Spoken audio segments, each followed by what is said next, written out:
Hey, welcome back to Walking Tall, Talking Bold, the podcast where we get into all of it, the real stuff, the stuff we think about in the shower, on the drive home, at 2 a.m. when sleep won't come and we're binge watching a Netflix series. I'm your host, Leah, and today we are going somewhere real good, somewhere warm, somewhere that smells like your mama's house and your first real crush and the best version of yourself at 16 years old.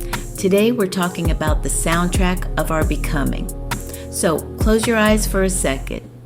Think back, way back to the songs that made you, the ones you hit rewind on so many times the cassette started to drag. The ones you performed into your hairbrush at the top of your lungs while dancing in the mirror. The ones that made you feel like, yes, that is what I want my life to feel like. Music doesn't just fill the silence. If it's good, it fills you. It gets into your bones before you even know what's happening, before you've lived enough to understand the words. Something in those melodies is already shaping the woman you're going to become, teaching you what love should feel like, what you deserve, what's possible.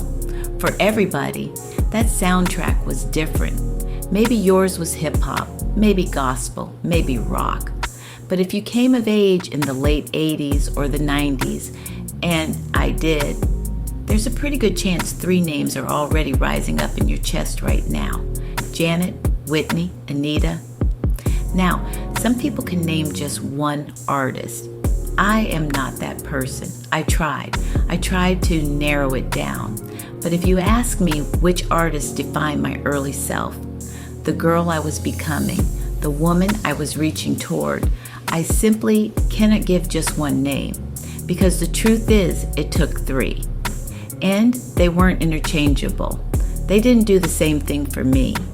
Each one met me in a different room of who I was. Janet Jackson, when I was feeling hot and alive in my own skin. Whitney Houston, when I was deep in the feeling for love. And Anita Baker, when I was feeling my mature self.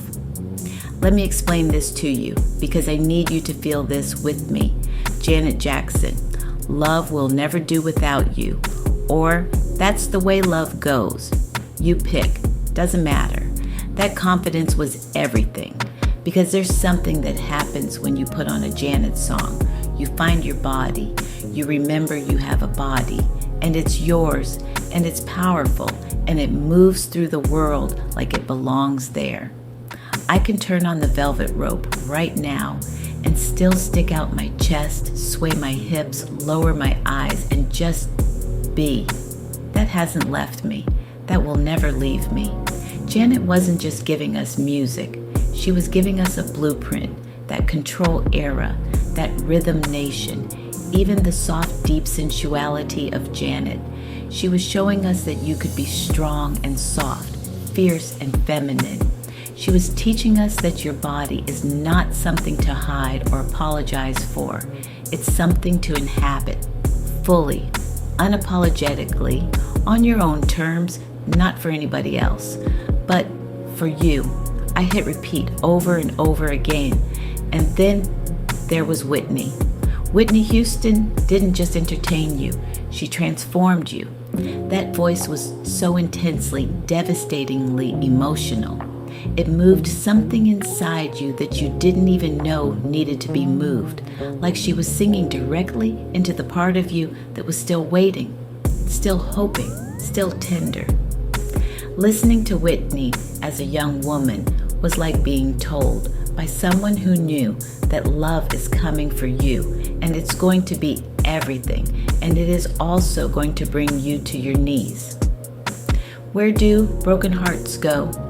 She was singing the whole arc, the arrival of love, the glory of it, and the survival of heartbreak, all of it.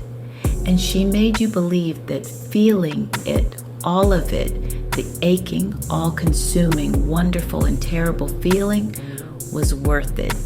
That you could pour yourself all the way out for someone and still find your voice on the other side. You're all the man I need. She gave us words for things we didn't even know we were carrying. Whitney taught us how to survive love. She made us feel like even the pain was part of something beautiful, that we could come out the other side, still standing, still singing. And then there was sweet, sweet Anita Baker. Now, I have to be honest with you. Anita Baker required something of you. She wasn't background music. She wasn't something you threw on at a party. Anita Baker was for the woman who had arrived somewhere inside herself, the woman who could sit still long enough to really listen. Sweet love. Anita's love songs didn't sound like struggle.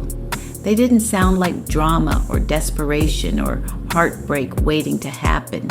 They sounded like Sunday morning, windows open, fresh air coming through, something settled and sure and sacred. She wasn't singing about chasing love. She wasn't begging for it or performing it. She was living inside it.